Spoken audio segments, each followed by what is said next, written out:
A fresh shockwave ripped through global energy markets as Saudi Arabia's state oil giant Saudi Aramco halted operations at its massive Ras Tanura refinery following a drone strike near the facility. The sprawling complex on the kingdom's Gulf coast, capable of processing 550,000 barrels of crude per day, was shut down earlier as a precaution. Flames were reported at the site but were quickly under control. Even so, the impact was immediate. Brent crude futures surged nearly 10%, sending tremors across already fragile global markets. Ras Tanura is not just another refinery. It is one of the Middle East's largest energy hubs and a critical export terminal for Saudi crude. The strike added to a widening arc of attacks across the Gulf, with reported hits or threats targeting Abu Dhabi, Dubai, Doha, Manama, and Oman's key commercial port of Duqm.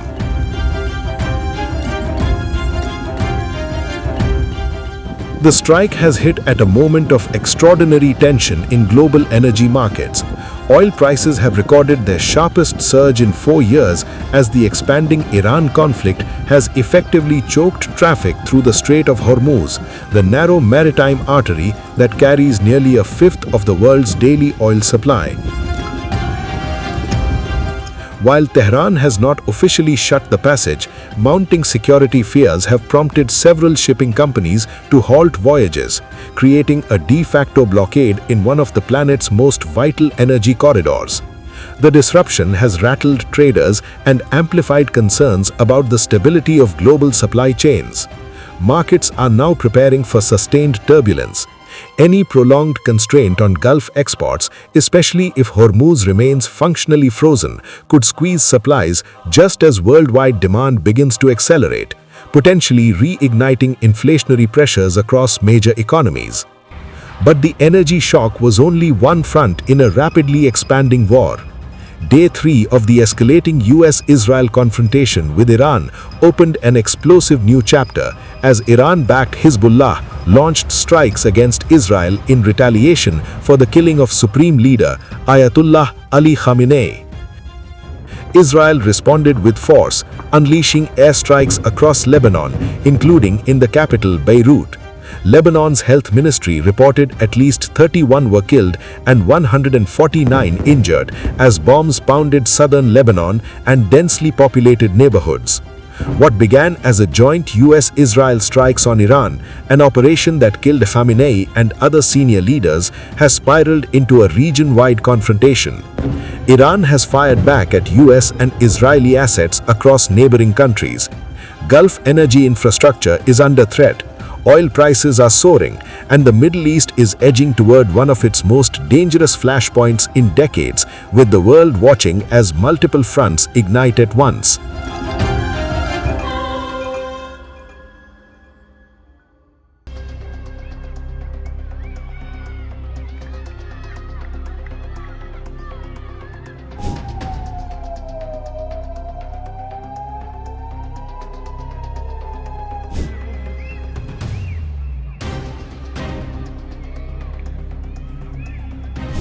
The fragile calm along Israel's northern border has shattered. Rocket and drone fire resumes into Israel from southern Lebanon, and this time the implications are explosive. The Israel Defense Forces say one rocket launched from Lebanon was intercepted over northern Israel. Several others were allowed to fall in open areas in line with military policy. No casualties, no immediate damage.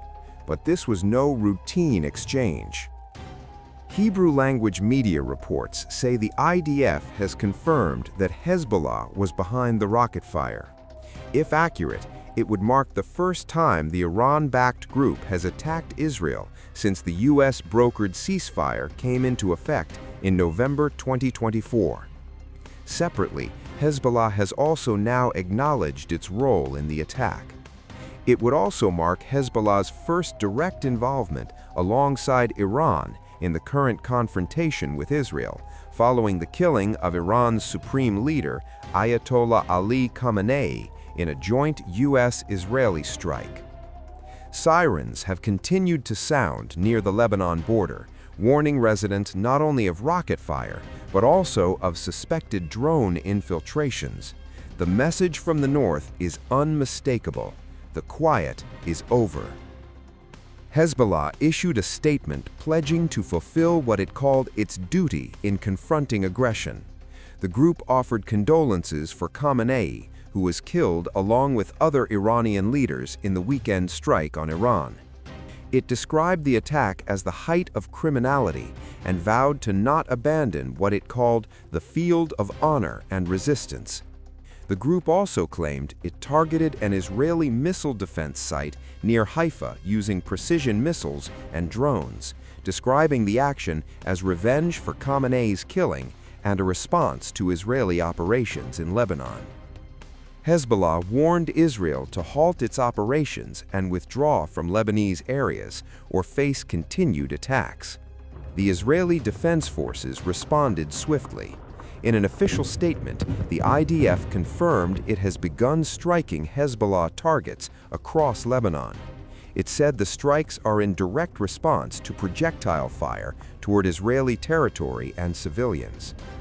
The military accused Hezbollah of operating on behalf of the Iranian regime and of opening fire against the State of Israel. The IDF declared it would not allow the organization to pose a threat to northern communities and said it would respond forcefully to any escalation.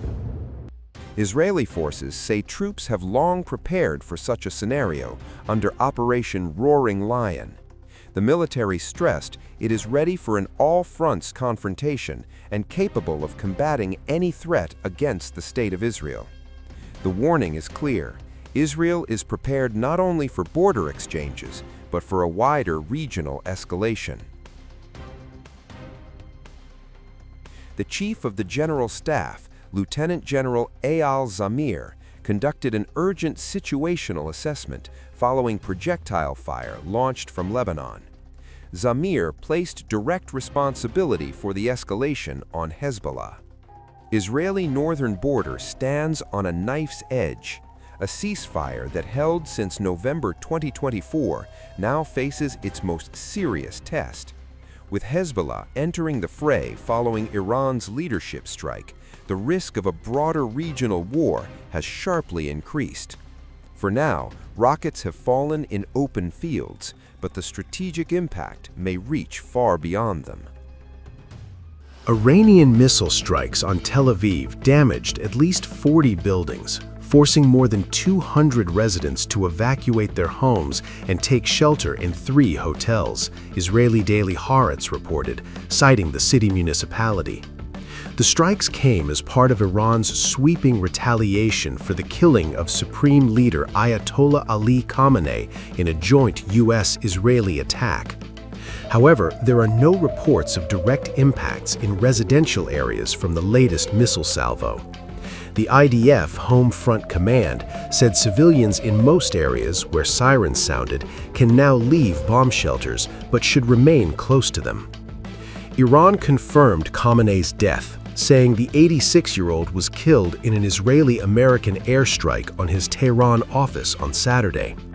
Iranian state television said he died at the forefront of his responsibilities, confronting what officials call global arrogance. The government declared 40 days of national mourning and a 7-day public holiday.